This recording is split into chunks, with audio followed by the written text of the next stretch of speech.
As an experienced teacher, you know that students are different from classroom to classroom and from day to day. However, you've also developed techniques that help students who have many different kinds of reading challenges.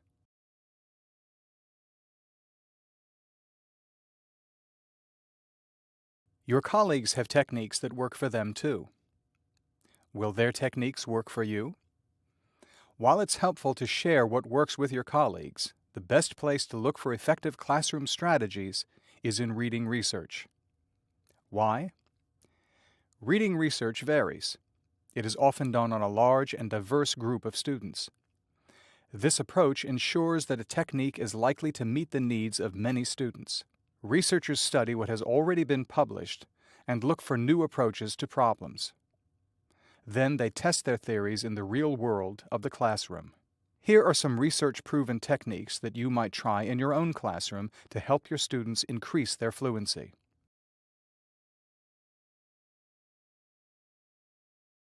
Let's rejoin Dr. Hebert to hear what her research has told her about the best practices for teaching fluency. The National Reading Panel identified 2 techniques in the studies that were successful in bringing kids to higher levels of fluent reading. One of those techniques was repeated reading, which means that a section of a text, typically in the studies it was like 50 to 100 words, not 1,000 words, so I'm not talking about a long story. I'm saying there's a section of a text that I read several times so that I can understand, so I can get the feeling for what it's like to be an expressive, flowing, fluent reader. So people also talk about something called prosody, which means I read with expression. Okay, so repeated reading helps you do that. And another part of the findings on the National Reading Panel was that it helps to have a model or a guide. So guided reading is another aspect of this. So whether it's through a computer or through a teacher or a tutor, I hear what it's like to read expressively and with prosody, and I'm not stumbling over every word. So those are the 2 aspects that we want to model. We want to model for kids, and we want to give them time with the same section of a text so that they know what it's like to get really good at something. Because so often, I just keep, as a struggling reader, getting new sections of text where, remember, a lot of the current texts have a lot of rare words that I never know what it feels like to be a really smooth reader.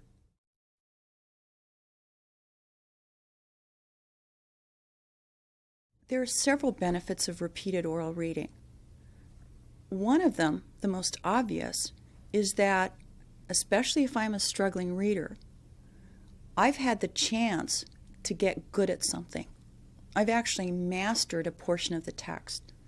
I know what it feels like to be a good reader. I can read with expression. I can read with prosody. I come to the ends of sentences and I stop and then start the next sentence as a fluent reader would. So that's one of the benefits. I can also, when I'm repeatedly reading something, read for different reasons. And I can remember the information that I've read. That's a really critical aspect of repeated reading that we often forget about. That in fact, I'm able to review information and remember it, which is what we want. We're not just engaging kids in some little exercises here. We're using their time well, which means they're also gaining world knowledge at the same time that they're getting better at words.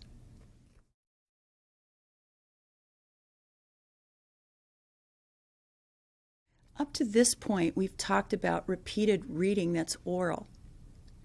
And what research is pointing out, so this is research that's been done since the National Reading Panel report, is that it also helps to intersperse scaffolded silent reading with the opportunities to do repeated oral reading.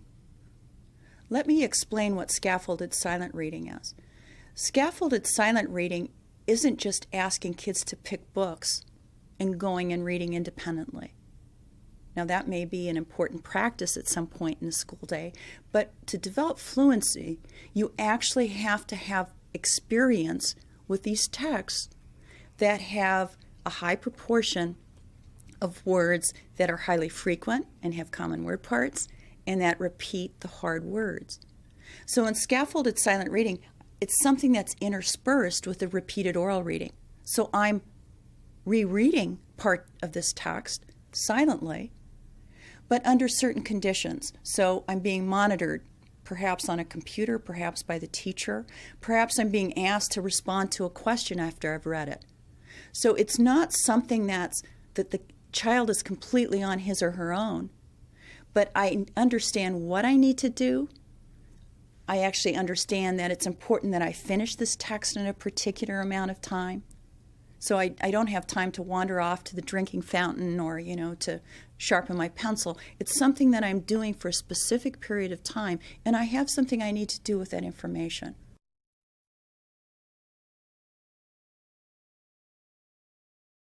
This is a really critical aspect that we hadn't been thinking about in relation to fluency, because ultimately, when we do our state tests, it's silent reading on which we measure kids' fluency, right?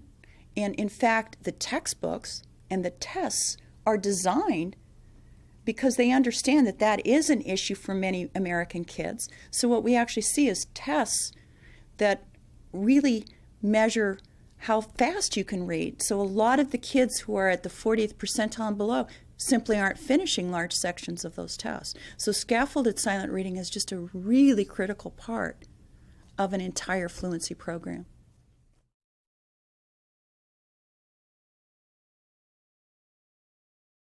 Initially, it might seem this is going to be a difficult task for me to get my students to repeatedly read a passage.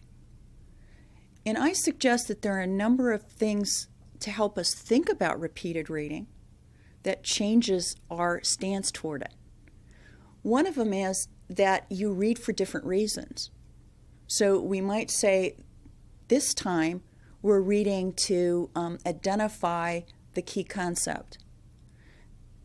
The second time we might be reading to remember something or to share or summarize the really critical points. In other words, you can be working on critical comprehension strategies like predicting and summarizing along with the repeated reading. So having different reasons to read is one of the ways in which I keep kids engaged in repeated reading. Another is I can also do activities in having kids time themselves so that I can see over time that I've actually gotten faster as a result of the repeated reading. And a third way is to actually intersperse silent and oral reading. So it's not just the same mode or format, but in fact, this time I'm seeing whether my silent reading is faster than my oral reading, and as kids get older, that is something we would expect.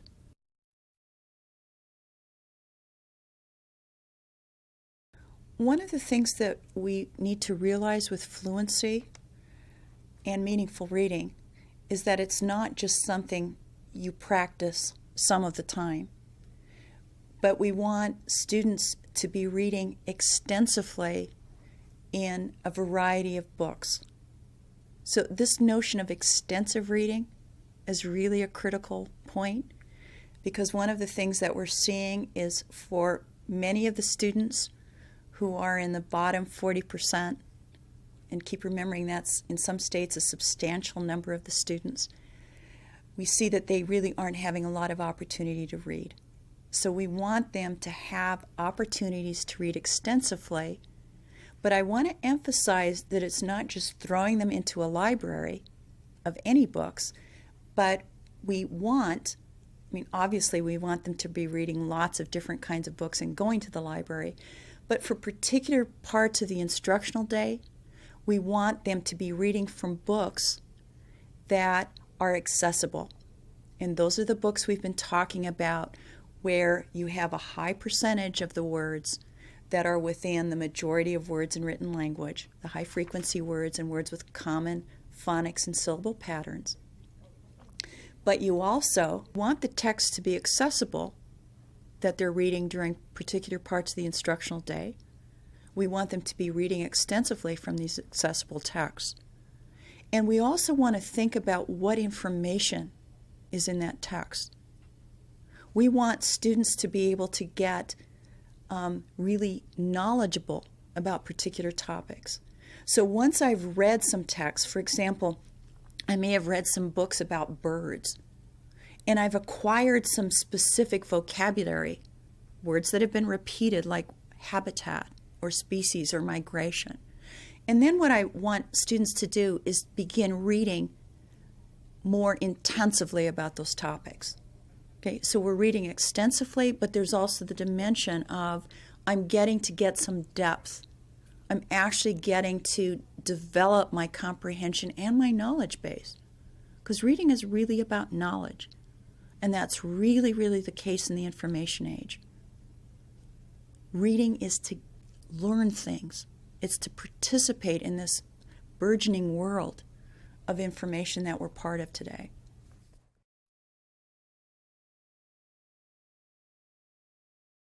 I think a key term in thinking about developing fluent, meaningful readers, particularly when you have schools that are highly impacted, where you've got a number of students who really can benefit from support, is to think of libraries as having focus. And the focus is both around having large numbers of accessible text, and of course those accessible texts are going to be covering a range of accessibility, right? Because we have a range of readers. But I really want to emphasize that as well as the extensive reading, it really has to be intensive. I want kids to have the opportunity to get knowledgeable, to get to become an expert on particular topics. Reading is about information and learning things. And once I've developed some expertise on a topic, I can keep reading about it and keep expanding my vocabulary on that topic. And that's the thing we want to see about a classroom library isn't just that it has lots and lots of volumes, but we want to say volumes around what topics. Okay? And I'm not meaning that you sometimes don't read stories, but there's also a real need for fluent reading of informational text, because that's really the area that lots of students have problems with. And the good news is that critical words, hard words, are actually repeated more frequently in informational text. So that actually leads to a very good match for fluency and developing fluency.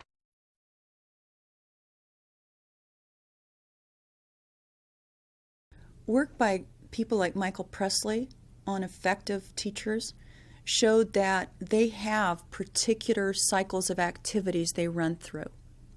Now, why are those cycles important? Well, some of those activities, like repeated reading that we've talked about, are research-validated practices that you want to be certain you get into an instructional routine. So there are particular experiences that we know lend themselves to fluent reading. So when a teacher has an instructional routine, that teacher can be confident that those important experiences are part of it. For example, the rereading, oral reading, sometimes scaffolded silent reading as part of the routine, reviewing information, summarizing, questioning, identifying vocabulary. So what an instructional routine does is it ensures that those practices that have been validated in research studies are actually part of the things that I've got in this sequence of activities I'm doing with kids on a daily basis. Okay, so that part is a really, really critical aspect of an instructional routine, ensuring that I'm giving kids the right experiences.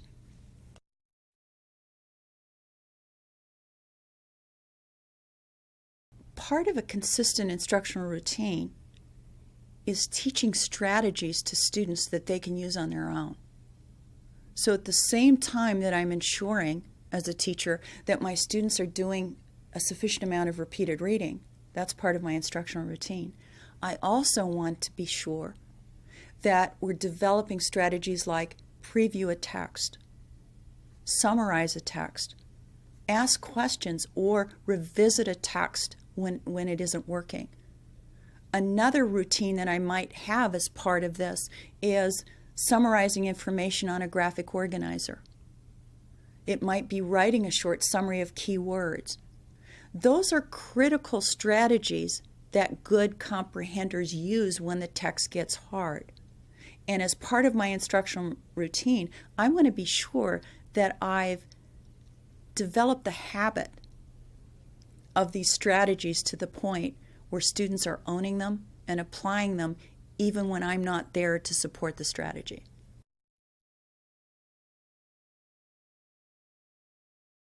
Fluent reading comes about, as the National Reading Panel summarized, through having instructional opportunities to read repeatedly and to have a guide.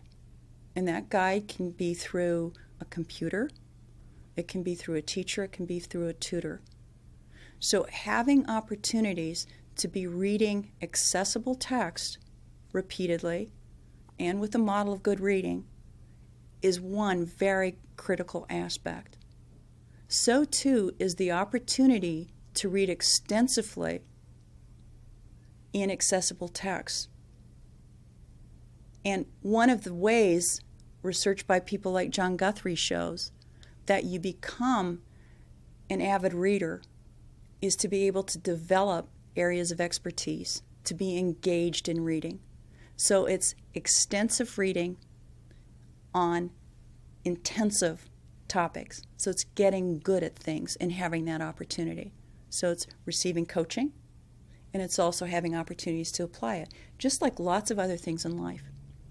So if you become a good reader, it's through having some focused opportunities to get better at the skills, and then it's also being able to have extensive opportunities to apply them. And the best way to apply something is if you're really engaged and you become enthusiastic and avid about pursuing an interest. And that's what we want to do in a reading program that develops fluent, meaningful reading.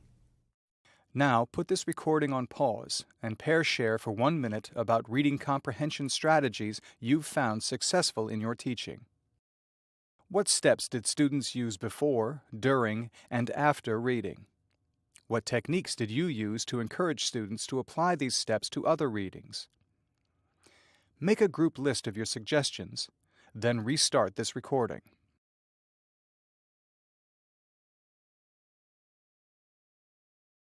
You've probably listed some strategies you've read about, some you've heard about from other teachers, or some you've used successfully.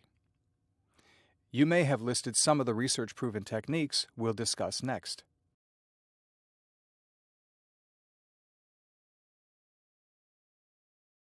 There are really three sources that served as the impetus for my development of QuickReads. The first were the findings from the 1994 National Assessment, and they came out in 1996, and the National Assessment of Educational Progress included a special study that looked at the rate at which a selected group of students read the texts that they had been measured on in terms of their silent reading comprehension. And this study showed that a substantial proportion of them read very slowly when they were asked to read the text that they had read silently and answered comprehension questions, and that there was a very strong relationship between how you did on the silent reading comprehension and on the oral reading comprehension. The second was when the findings for the National Reading Panel came out, I was interested when they were saying repeated guided reading was important. I was interested in knowing what were the texts that were used in those studies. So was just any text work? So I actually went about, because they hadn't attended to that in the National Reading Panel report, I actually located all of the studies, and I then began locating as many of the texts that I could identify from those studies, or texts that were prototypical of a kind of text that was talked about in a study. And then I went about analyzing all of those texts to say, was there something unique about the text? And in fact, there was.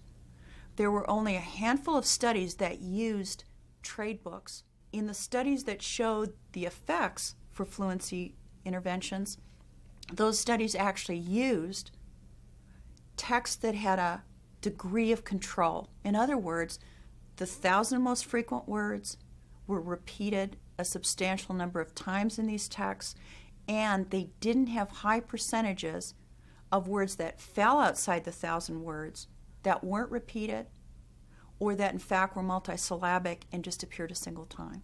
Another source that influenced my thinking was work that I was doing at the Lawrence Hall of Science at the University of California, Berkeley, where we were working on integrating appropriate science texts into inquiry-based science. And when I began analyzing the science texts, it seems obvious to me now, but what I hadn't realized is that in science texts and also in social studies and informational texts, the hard words, words like chemical or reaction or shoreline or organism, those words are actually repeated because the author is communicating something about information. And it turns out when you're writing stories, hard words are often singletons. They appear a single time. Why is that? Because it's not part of the genre of narrative text to keep describing the character in the same way. I use a set of synonyms to describe how the character languished or was tired or was lazy. So I don't keep using that word lazy over and over and again like Dick and Jane did, which was why Dick and Jane were so strange, that genre of text, right? Because those words were repeated over and over again, and you don't do that in stories.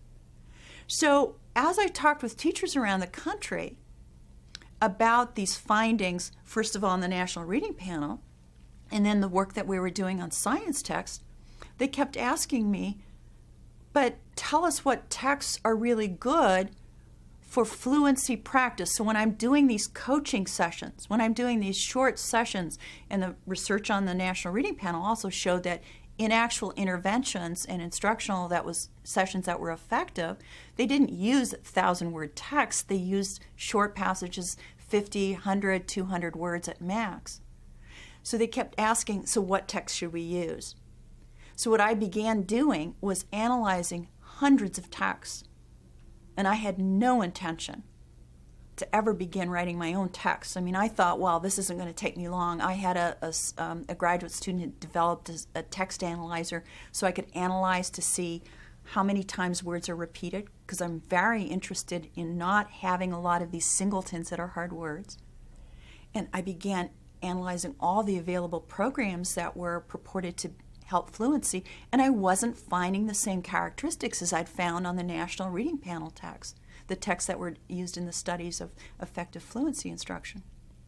So I began asking myself, if we were to write texts that were like those in the studies in the National Reading Panel, what would those texts be? Now you can ask, well, why not just go back to those texts? Well, it turned out a lot of the studies were done in the 80s and 70s, and they used a lot of the old basals that had the Dick and Jane kind of genre that people have sometimes called primaries, a very stilted kind of genre.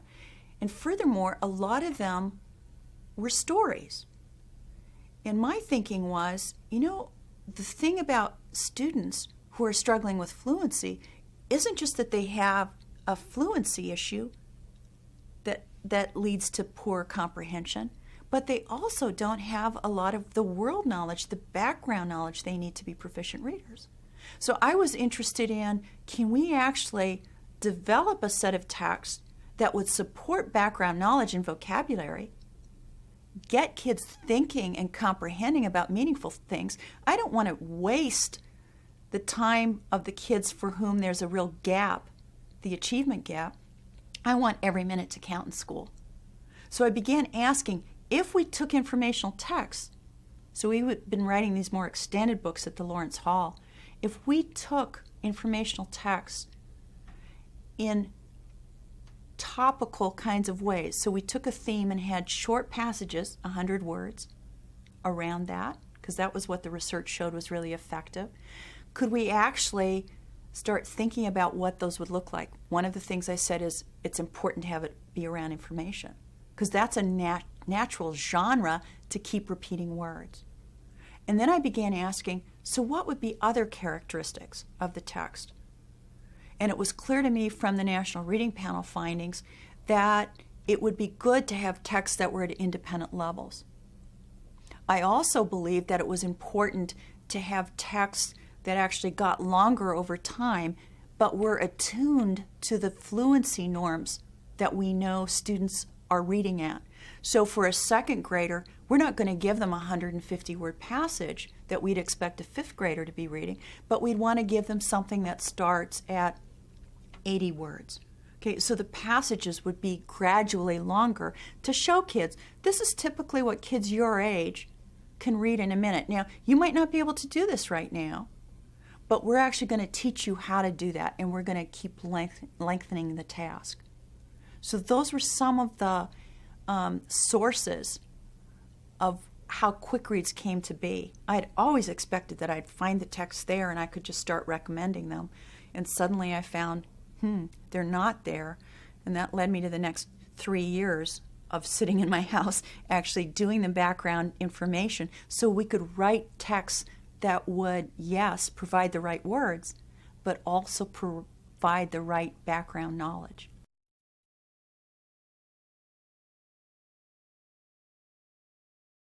Now we'll walk through Dr. Hebert's program and explore how she applied her research to the development of QuickReads. The first feature of the program we'll discuss is the vocabulary in the QuickReads texts. The QuickReads texts consist of a combination of the most frequently used words at each grade level and words with readily decodable phonic and syllabic patterns. About 98% of the words in QuickReads come from this group of words. Of the remaining 2%, each unique word is repeated an average of 4 times within a topic. After she decided on text difficulty, Dr. Hebert turned her attention to the topics she would write about. To find topics that interested students, she turned to science and social studies. Also, to make sure she found topics that would contribute to students' background knowledge and vocabulary, she researched the curricula for those content areas in grades 2 through 6. Next, Dr. Hebert had to figure out how long the texts should be. Again, the research showed her the norms for reading at each grade level. And, as Dr. Hebert said earlier, the NAEP study found that the 4th graders who scored highest read at a rate of at least 130 words per minute. These findings indicated that students should be able to read fluency texts in 1 minute. That length allowed students a manageable goal. It also allowed for rereading. At this point, Dr. Hebert had the instructional framework for QuickReads. She knew that her program needed to help students increase their background knowledge of critical science and social studies concepts, ensure their automaticity with grade-appropriate high-frequency words, strengthen their content area vocabulary through repeated exposure and practice, and improve their understanding of informational text through the use of comprehension strategies. That is the plan that grew into the QuickReads program.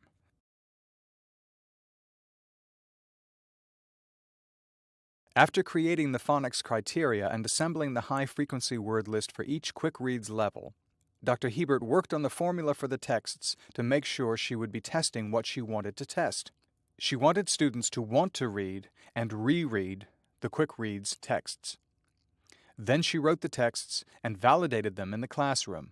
Finally, to make sure she wasn't just serving the needs of a few students, Dr. Hebert and her associates validated the texts and the instructional routine in classrooms around the country. The program that resulted, QuickReads, is available in book form and on the latest speech recognition technology. Dr. Hebert was especially excited to work with her friend and colleague, Dr. Marilyn Jager Adams, on the technology. Dr. Adams's studies confirm that this technology is a great tool for encouraging and motivating students to practice reading in a supportive setting.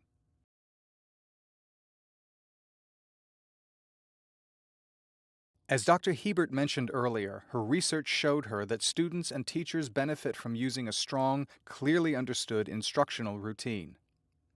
So, to be sure that QuickReads was a complete fluency program, she created and validated a routine that included directions for optimal use in the classroom.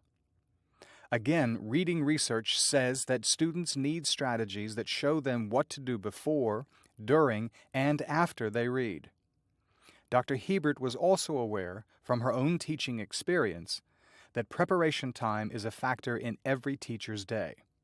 To address all of these considerations, Dr. Hebert's instructional routine relies on simple metacognitive behavior that students can easily understand and use independently. Basically, students read a passage 3 times and carry out some simple metacognitive activities to be sure they've understood what they've read.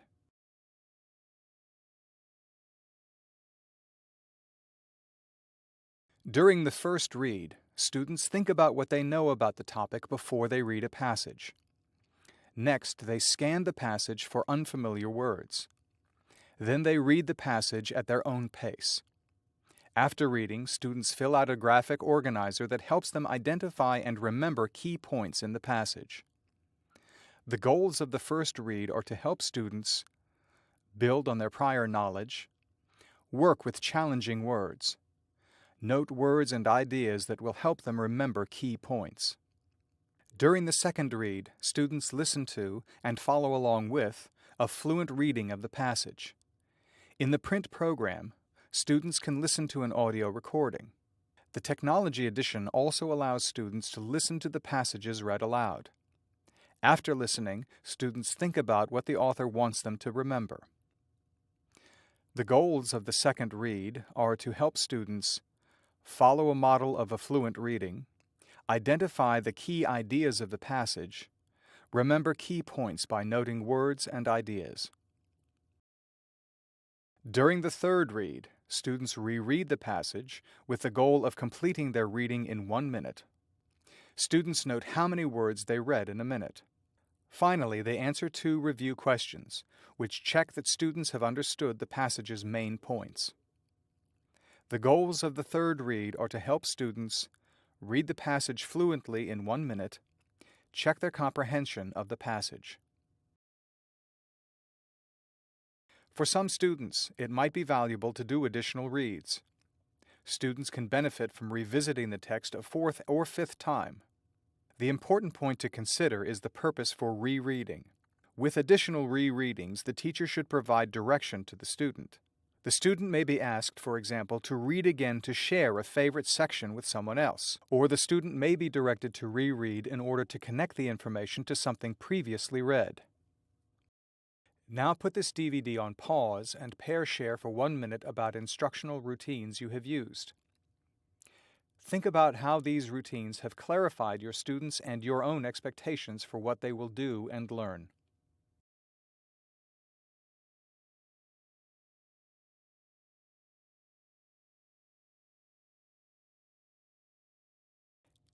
You may have listed some techniques we've discussed that you've already used in your classroom. You probably have additional ones too. Add to your list as this recording continues.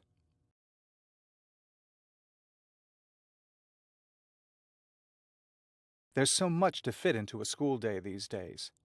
That's one reason Dr. Hebert wanted the QuickReads program to be easy for busy teachers to implement. With that in mind, she designed the program to be used for 15 minutes a day. With a simple instructional routine that students can complete independently, students and teachers are much more likely to approach fluency with confidence. Validation studies have shown that using QuickReads for 15 minutes a day helps students make measurable progress. In fact, their reading rate rose more quickly than other students did. And although striving readers see the largest gains, all students demonstrate improvement regardless of their ability or grade level.